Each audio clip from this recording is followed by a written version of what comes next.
اعوذ باللہ من الشیطان الرجیم بسم اللہ الرحمن الرحیم وبہ نستعین واختلف کلام المصنف رحمہ اللہ ففي الذکر توقف فی کراہتہ فی الثلاثۃ استنادا الی عدم وقوفہ فیہ علی نص۔ بات ہو رہی تھی آذان کے متعلق۔ انہوں نے کہا تھا جناب مصنف رحمۃ اللہ علیہ نے کہ روز عرفہ کی ظہر اور عصر کی نماز میں اذان ساکت ہے، جمعہ اور عشاء میں جو ہے اذان ساکت ہے، لیلۃ المزدلفہ میں یعنی مشعر الحرام میں۔ اگر حاجی مشعر الحرام میں ہیں تو جمعے اور عشاء کے لیے اذان ساکت ہے۔ یہ تین چیزوں میں جو ہے اذان کے سقوط کا حکم آیا ہے۔ ایک روز عرفہ، ظہر عصر کی نماز، اور مشعر الحرام میں جمعہ اور عشاء کی نماز۔ یہ بات بیان کرنے کے بعد شارح نے فرمایا تھا، ایک سوال اٹھایا تھا جناب شارح نے کہ کیا یہ سقوط رخصتاً ہے یا عزیمتاً ہے؟ رخصتاً یعنی اس حاجی کو رعایت ہے کہ اذان نہ کہے، اگر کہے گا تو کہنا جائز ہے، یا یہ اذان کا سقوط عزیمتاً ہے یعنی ترک کرنا، ساکت کرنا واجب ہے، اگر ترک نہیں کرے گا، اذان کہے گا تو جائز نہیں ہوگا، شرعی طور پہ حرام ہوگی وہ۔ ٹھیک ہے، تو یہاں دو قول تھے۔ ایک قول کے مطابق رخصتاً سقوط ہے، دوسرے قول کے مطابق عزیمتاً سقوط ہے۔ اب جناب شارح فرما رہے ہیں مصنف کے متعلق کہ مصنف کے کلام میں اختلاف ہے۔ ذکرہ میں مصنف نے توقف کیا ہے، کس بات میں؟ کہ یہ جو تین مقامات ہیں ان مقامات میں کراہت ہے، مکروہ ہے اذان کہنا، لیکن استناد کیا ہے مصنف نے اس حکم کا اس بات کی طرف کہ میں اس حکم کے لیے کسی نص پر واقفیت نہیں رکھتا، میرے پاس کوئی دلیل نہیں ہے، ٹھیک ہے، اور نہ ہی کوئی فتویٰ، نہ میں کسی فتوے سے واقف ہوں، نہ میں کسی نص سے واقف ہوں، اس لیے مصنف نے یہاں پر توقف کیا ہے، فتویٰ نہیں دیا، ٹھیک ہے نا، حرمت کا فتویٰ نہیں دیا کہ اذان کہنا حرام ہے، بلکہ کراہت میں آ کر انہوں نے توقف کر لیا ہے، فتویٰ نہیں دیا۔ اختلاف کلام المصنف، مصنف کی کلام مختلف ہے، کیسے؟ ففی ذکر توقف فی کراہتہ، اس طرح سے مصنف نے توقف کیا ہے کراہت اذان میں ان تین مقامات پر، استناداً الی عدم وقوفہ فیہ علی نص، استناد کرتے ہوئے کہ میں واقف نہیں ہوں اس متعلق کسی نص پر، ولا فتوان، اور نہ کسی فتویٰ سے آشنائی ہے مجھے پتہ نہیں ہے۔ ثم حکم بنفی الکراہت، پھر جناب مصنف نے حکم لگایا ہے نفی کراہت کا کہ مکروہ نہیں ہے، اذان کہنا مکروہ نہیں ہے، کراہت کی نفی کی ہے۔ وجازم بانتفاع التحریم فی، اور قطعی طور پر، جزمی طور پر حکم دیا مصنف نے کہ یہاں تحریم نہیں ہے، ان مقامات پر، ان تینوں مقامات پر اذان کہنا حرام نہیں ہے، ٹھیک ہے، اگر مکروہ ہے تو مجھے پتہ نہیں، یعنی کراہت میں آ کر توقف کر دیا ہے۔ وَبِبَقَاءِ الِاسْتِحْبَابِ فِي الْجَمْعِ بِغَيْرِهَا مُؤَوِّلًا السَّاقِطَ بِأَنَّهُ اذان الاعلام، ایک بات یہ، ایک تو حکم لگایا مصنف نے نفی کراہت کا، اس کا عطف بے بقاء الاستحباب کا اس نفی کراہت کے اوپر، ثم حکم بنفی الکراہت و حکم ببقاء الاستحباب فی الجمع، ٹھیک ہے، بغیرہا، ان مقامات پر جو ہے استحباب کے بقا کا حکم لگایا مصنف نے جم کی صورت میں، یعنی جب آپ جم کریں گے نماز ظہر ان نمازوں کے درمیان کی جن کا وقت ایک ہوتا ہے، جس طرح ظہرین ہیں یا عشاءین ہیں، ان میں جم کریں گا تو جناب مصنف کہتے ہیں حاکم بے بقاء الاستحباب، کہ استحباب باقی ہے یہاں پر، ٹھیک ہے، بغیر ان مقامات کے علاوہ، ان تین مقامات کے علاوہ، ٹھیک ہے، یہ جو تین مقامات بیان ہوئے ہیں، دو مزدلفہ کے اور ایک عرفات کا، ان مقامات کے علاوہ باقی مقامات جہاں جہاں نماز کو جم کیا جاتا ہے استحباب باقی ہے۔ تعویل کیا کرتے ہیں؟ تعویل ان کی یہ ہے کہ الساقط بأنہ اذان الاعلام، جو ساقط ہوئی ہے وہ اذان اعلام ہے، یعنی وہ اذان ہے کہ جو نماز کے وقت کا اعلان کرنے کے لیے دی جاتی ہے تاکہ لوگوں کو پتہ چلے کہ نماز کا وقت داخل ہو گیا ہے۔ اچھا، تھوڑا سا اس بات کو ہم کھول کر بیان کرتے ہیں۔ پہلی بات یہ ہے کہ جو اذان ہے، پیچھے بیان ہوا تھا کہ اذان کی اصل اعلام ہے۔ اذان کیوں بنی ہے؟ اذان کی حکمت کیا ہے، فلسفہ کیا ہے؟ اعلان کرنا ہے۔ کہ کس بات کا اعلان کرنا ہے؟ کہ نماز کا وقت داخل ہوگی، اس بات کا اعلان کرنا حکمت اور فلسفہ ہے اذان کی، یہ بات ہوگی معلوم۔ اس کے بعد جب دو نمازیں آپ جم کر کے پڑھ رہے ہو، جس طرح ظہرین کی نمازیں یکے بعد دیگرے پڑھی جاتی ہیں، پڑھتے ہیں، یا مغربین کی نماز یکے بعد دیگرے بغیر فاصلے کی جو پڑھی جاتی ہے، جم کیا جاتا ہے نماز میں، یہاں پر اذان کیوں ساکت ہے؟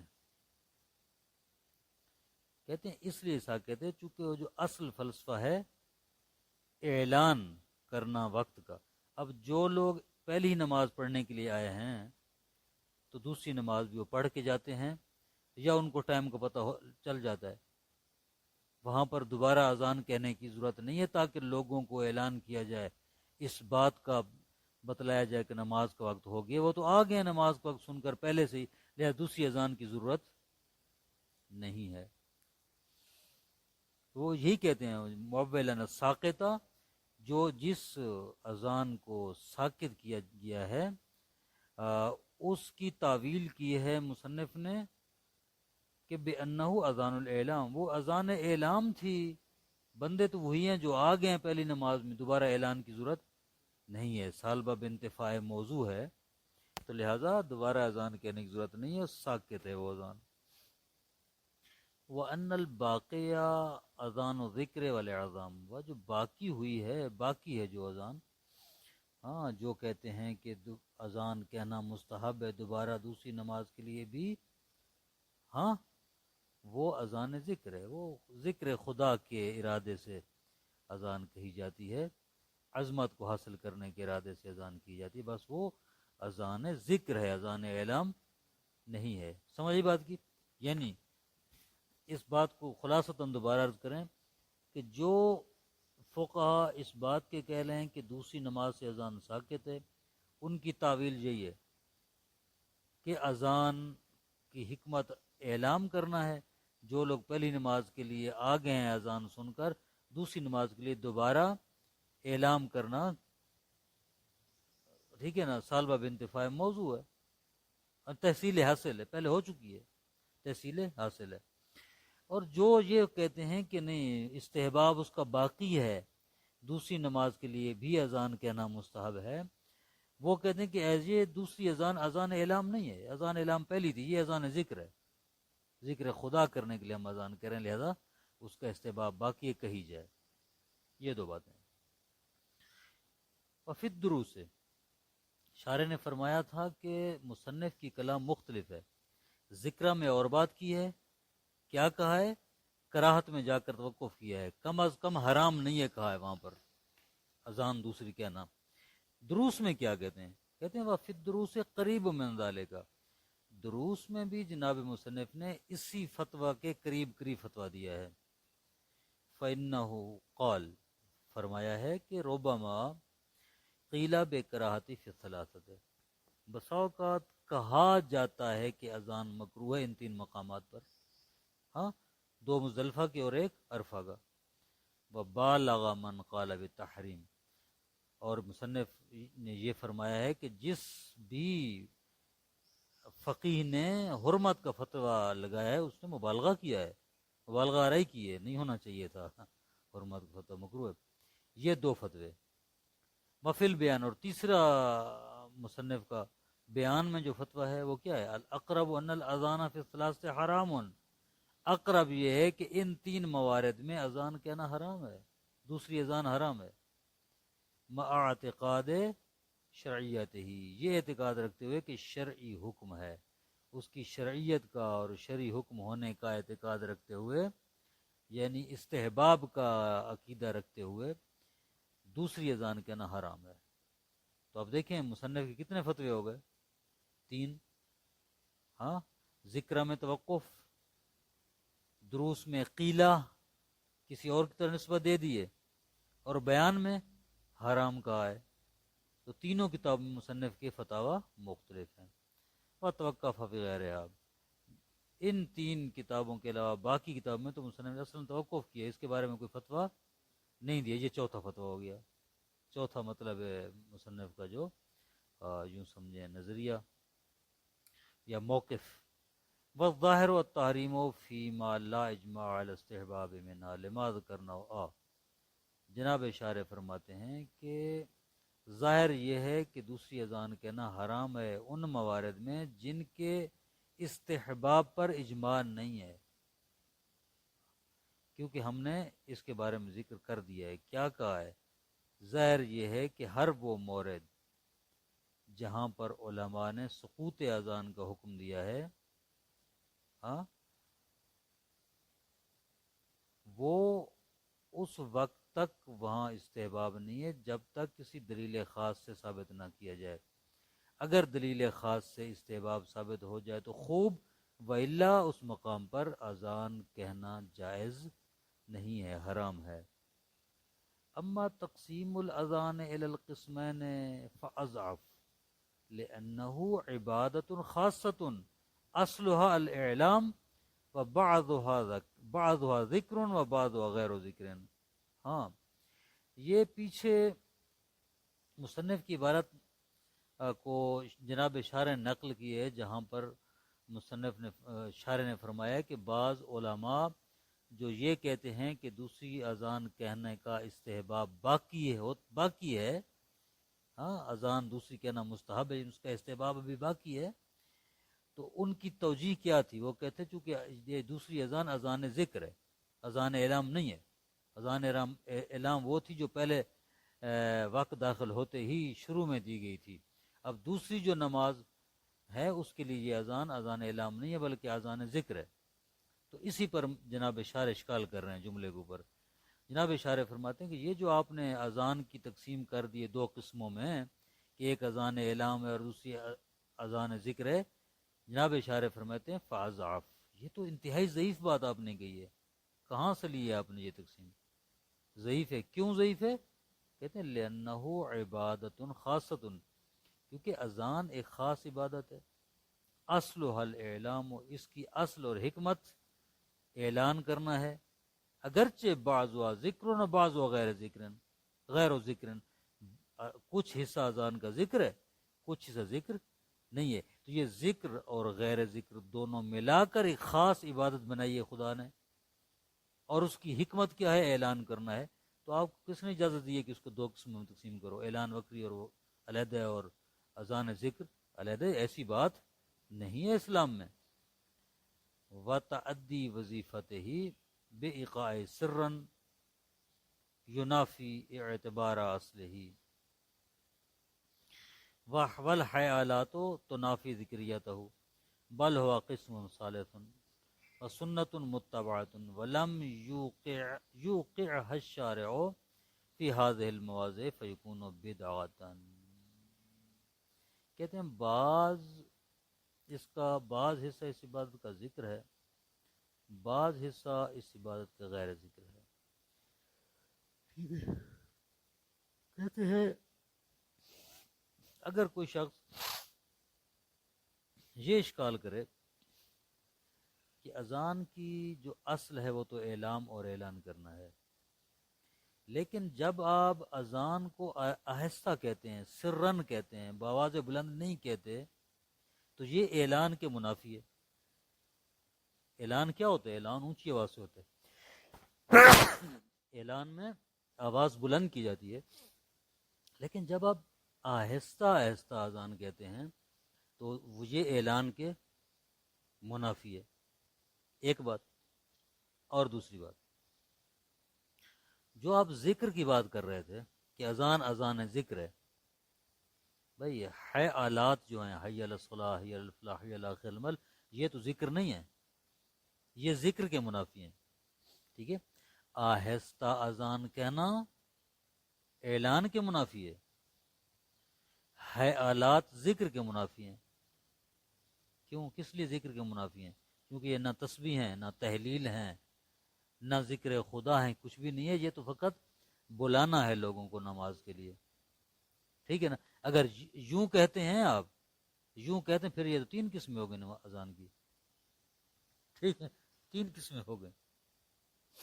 یعنی انہوں نے ایک اشکال کر کے اس کو چھوڑ دیا ہے. پھر فرماتے ہیں کہ یہ سنت متبعتن، یہ سنت ہے جس کی اتباع کی گئی، پیروی کی گئی جناب شارع مقدس کی طرف سے. ولم یوقع الشارع فی هذا المواضع یکون، اور جناب شارع نے ایسی چیزیں ان موارد پر ایقاع نہیں کی تھی. اگر شارع ان مقامات پر ایسی چیزوں کو انجام نہ دیتا فیکون بدعتا، تو بدعت. تو بس دوسری اذان کہنا جو ہے، چونکہ جناب شارع نے نہیں کی، تو اس لیے یہ لم یوقعہا، لم کیا ہے؟ لم حرف جازم ہے، فعل مضارع پر داخل ہو کر اس کو ماضی منفی میں تبدیل کر دیتا ہے. تو اس کا معنی کیا ہوگا؟ وَلَمْ يُوقِعْهَا الشَّارِعُ، جناب شارع مقدس نے اذان نہیں کہی فی هذه المواضع، ان مقامات پر. یہ جو تین مقامات ہیں، اگر جناب شارع نے ان تین مقامات پر اذان نہیں کہی تو فیکون بدعتا، اگر آپ کہو گے تو بدعت ہو جائے گی، لہذا کہنا جائز نہیں ہے. نعم قد یقال، ہاں کبھی یہ کہا جاتا ہے کہ ان مطلق البدعات لیس بمحرم، مطلقاً بدعت حرام نہیں ہے، یعنی ہر بدعت حرام نہیں ہے.